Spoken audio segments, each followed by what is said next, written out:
नमस्कार दोस्तों, यदि आप MPPSC, MP police, MP jail प्रहरी या वर्ग 3 की तैयारी कर रहे हैं तो ऑनलाइन टेस्ट सीरीज के लिए आप परीक्षा एप्लीकेशन का प्रयोग कर सकते हैं।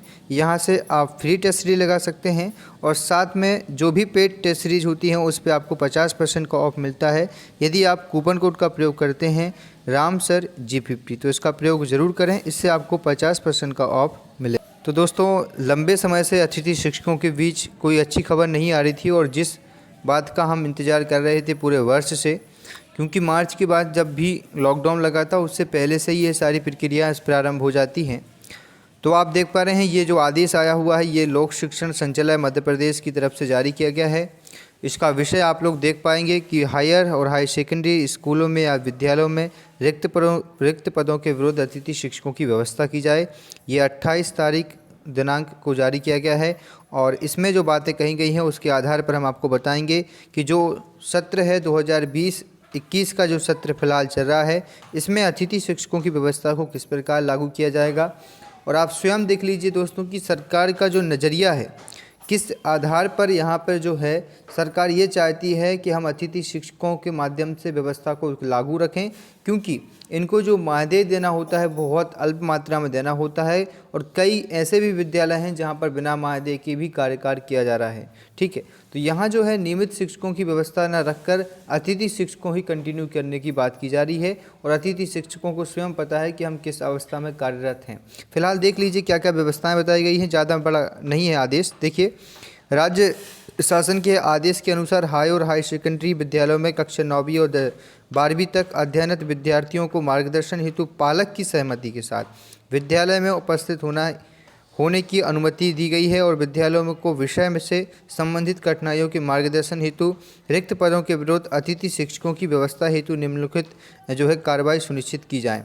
तो यहाँ पर दोस्तों आप देख रहे हैं ये पूरा का पूरा पैनल दिया गया है, किस आधार पर आपको रखा जाएगा। विद्यालय में रिक्त पदों की जानकारी विमर्श पोर्टल पर उपलब्ध है। ठीक है, और इस रिक्त पदों के अतिरिक्त अन्य किसी पद के लिए राज्य स्तर की अनुमति प्राप्त किए बिना अतिथि शिक्षक नहीं रखे जा सकेंगे।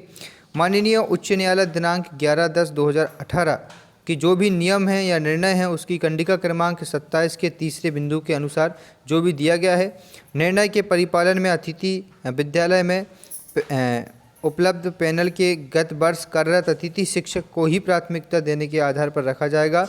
संबंधित से असहमति स्थिति में पैनल के अगले क्रम के अभ्यर्थियों को आमंत्रित किया जाएगा। मतलब यहाँ पर यह है कि जो पिछले सत्र में कार्यरत रहे हैं उनको अतिथि शिक्षकों को प्राथमिकता दी जाएगी।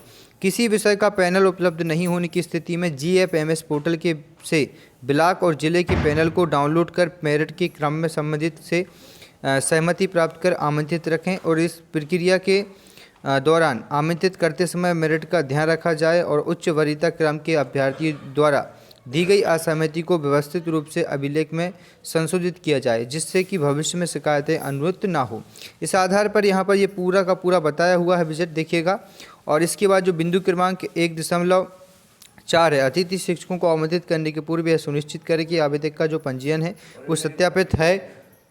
संस्था प्रमुख संलग्न प्रक्रिया के अनुसार आवेदक का स्कोर कार्ड डाउनलोड कर अभिलेख में संचालित करें, मतलब स्कोर कार्ड भी ज़रूरत पड़ेगी।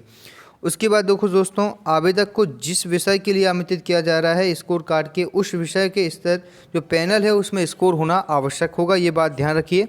यदि आपके पास में जो आपका स्कोर कार्ड है उसमें विषय का पैनल जरूरी है, मतलब होना आवश्यक है। संचालक के पत्र क्रमांक 2013 की दिनांक 4/7/2019 की कंडिका क्रमांक 312 के अनुसार गत सत्र में 30 से कम प्रतिशत या परिणाम पाने वाले आवेदक के आमंत्रित नहीं किया जाएगा, ये भी आप बात ध्यान रखें। संस्था के द्वारा आमंत्रित किए गए अतिथि शिक्षकों की ऑनलाइन ज्वाइनिंग की जाएगी और किसी भी स्थिति में ऑफलाइन रूप से अतिथि शिक्षक को नहीं रखा जाएगा, ये भी बात ध्यान रखें। संस्था प्रमुख द्वारा उपस्थिति दिवस की जानकारी प्रत्येक माह की 5 तारीख तक पोर्टल पर अपलोड की जाएगी। तदुपरांत पोर्टल जनरेटेड मानदेय देयक को 7 तारीख तक विकासखंड स्तर या विकासखंड जिला शिक्षा अधिकारी जो BEO होता है उनके द्वारा आनयन हेतु भेजी जाएगी। विकासखंड जो शिक्षा अधिकारी होता है अतिथि शिक्षक या अतिथि मानदेय की बजट व्यवस्था को नॉन ग्लोबल है ये बताएगा। वो बिंदु क्रमांक 1.8 के अनुसार विद्यालयों की प्राप्त अतिथि शिक्षक के मानदेय देय को 10 तारीख तक कोषागार करेगा। ये सारी बातें आप लोग देख पा रहे हैं। ये सारी चीज़ें जो हैं जयश्री क्रियावत जी के माध्यम से जारी की गई हैं और ये 28/11/2020 मतलब आप देख पा रहे हैं कि 2 दिन पहले का ये आदेश है और ये आज हम लोग को पास प्राप्त हुआ है। तो दोस्तों यहाँ जो व्यवस्थाएं बताई जा रही हैं ये सत्र 2020 और 21 के आधार पर जो भी समय बचा हुआ है उसके लिए ये व्यवस्थाएं बनाई गई हैं। लेकिन यहाँ से आप लोग ये समझ पा रहे होंगे कि शिक्षा विभाग जो है वो ये चाहता है कि कितने कम सत्र में या इतने जो सत्र बचा हुआ इसमें हम कितने कम बजट में अपने सत्र को कंप्लीट करें, क्योंकि यदि हम यहाँ नियमित शिक्षकों को रखते हैं या अतिथि शिक्षकों को नियमित करके कार्यरत रखते हैं तो ये बहुत बड़ा बजट उनके सामने आ सकता है। इसलिए उन्होंने उसी हिसाब से काम लिया है जिस हिसाब से सरकार ने उनको बताया हुआ है। तो फिलहाल यदि आप लोग स्वैच्छिक हैं, अतिथि शिक्षक के रूप में पढ़ाना वापस से रखना चाहते हैं और मानदेय में वर्क करना चाहते हैं दोस्तों, तो आप संपर्क ज़रूर करें अपने विकासखंड स्तर पर जाकर VOG से, ठीक है। और वहाँ पर जाकर आप जो है जानकारी लें। VO बताएगा आपको किस आधार पर रखा जाना है, क्या क्या उसमें क्वालिटी रखी जाएंगी और ज्वाइनिंग जो होगी वो आपकी ऑनलाइन ही होगी। इस बात को भी आप ध्यान रखें। तो इस वीडियो में इतना ही दोस्तों। जय हिंद, वंदे मातरम।